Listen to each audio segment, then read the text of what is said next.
Hello everybody and welcome. In this video I will show you top tricks for your speaker Anker Soundcore 3.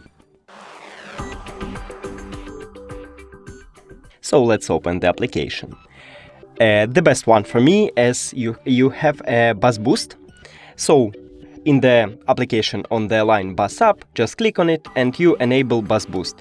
Also, we have equalizer presets, so you can choose the best one for you, or you can even create your custom preset. It's really cool.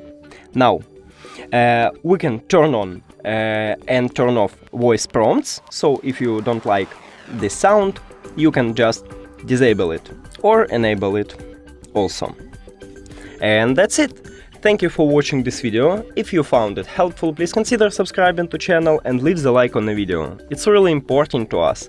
See you later!